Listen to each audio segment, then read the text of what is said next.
আজকে মাকে হসপিটালে ভর্তি করব, মানে আমাদের বাড়ির পাশেই যে নার্সিংহোমটা সেখানে। তো যেহেতু সকালবেলায় ভর্তি করতে বলেছে, তো মিমিকে তার জন্য রেডি করে দিয়েছি। ওকে ওর পাপা স্কুল দিয়ে আসবে, আর আমি আমার শ্বশুরমশাই আর মা মিলে যাব ভর্তি করতে। তো দেখো আজকে কপালটা এতটাই খারাপ, আমরা থাকি 5 তলায়, তো আমাদের লিফটটাও আজকে সকালে খারাপ হয়ে গেছে, যার জন্য এখন হেঁটে হেঁটে নামতে হচ্ছে। মায়ের অনেকটাই কষ্ট হচ্ছে। তো যাই হোক, আমাদের যেহেতু বাড়ির পাশেই নার্সিংহোম, ওই জন্য একটু সুবিধা হয়েছে। তো তোমরা তো আগের রিপোর্টে দেখেইছো, মানে আগের ভিডিওতে দেখেইছো মায়ের প্রচণ্ড, মাকে নিয়ে ছোটাছুটি করেছিলাম, অনেক রকম টেস্ট সব কিছু হয়েছিল।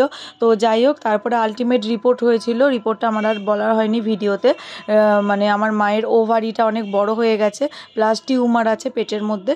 তো সেইগুলো অপারেশন করার জন্য আগে রক্ত দিতে হবে। আমার মায়ের হিমোগ্লোবিন 6 হয়ে গেছে, সেই জন্য আগে 2 বোতল রক্ত দিতে হবে তারপরে। তো আজকে রক্ত দেওয়ার জন্যই ভর্তি করা হয়েছে। মাকে দেখতে পেলে বেডে বসিয়ে দিয়ে এসেছি। তো ওরা ওখানে ভর্তি নিয়ে নিয়েছে, প্রীতম তো সই টই করে দিয়েছে। তো আমাদের এই ফ্ল্যাট, এই হচ্ছে নার্সিংহোম পাশেই। তো আমি গেছিলাম নাইটি আনতে, ওরা বললো যে নাইটি পরে থাকতে হবে, তাহলে একটু ভালো লাগবে। তো বাবা আর প্রীতম এখানে রক্তর জন্য সব কিছু ব্যবস্থা করছিল।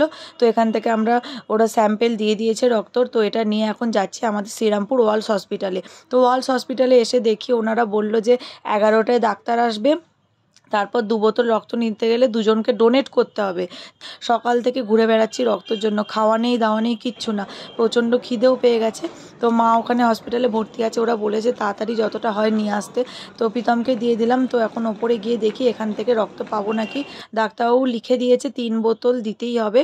তো 3 বোতল তো এনারা বলছে দেবেন না, এখানে বলছে 1 বোতল পাওয়া যাবে। তো খুবই চিন্তায় আছি, বড় মাকে ডাকছি যে যেন 2 বোতল অন্তত পাই, না হলে খুব প্রবলেম হয়ে যাবে।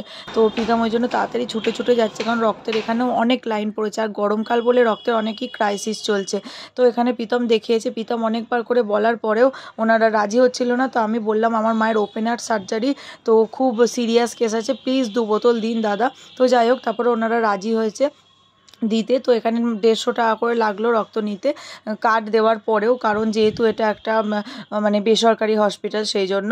তো আমরা এত খিদে পেয়েছিল, একটুখানি পাউরুটি নিয়ে নিয়েছিলাম, আর প্রীতম চা খেয়ে নিয়েছিল। তো পাউরুটিটাও খেতে ভালো লাগছিলো। আসলে মন মেজাজ ভালো না লাগলে না, খাবারটাও ভালো লাগে না। আসলে মায়ের কিছু হলে না, সত্যি কারোরই ভালো লাগে না। তো যাই হোক, ওনারা বলেছিল আপনারা 1 ঘন্টা বসুন, 1 ঘন্টা পর রেডি করব আমরা রক্তটা। তো এই যে দেখতেই পাচ্ছ, দু ব্যাগ রক্ত দিয়েছে ওনারা।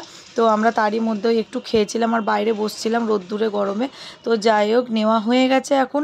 এবার এটা নিয়ে গিয়ে তাড়াতাড়ি নার্সিংহোমে দিয়ে দেবো, আর ওনারা তাহলে ব্লাডটা চালু করতে পারবেন।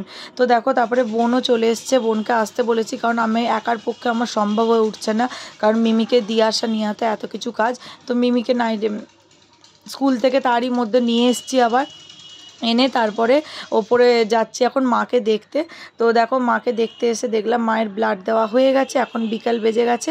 তো চলো, কালকে আর 1 বোতল দেবে, আজকে 2 বোতল দেবে না, তাই কালকে আর 1 বোতল দিয়ে তারপর হয়তো দুপুরের পর মাকে ছাড়বে। তো কালকে আবার তোমাদের ভিডিওতে দেখাবো।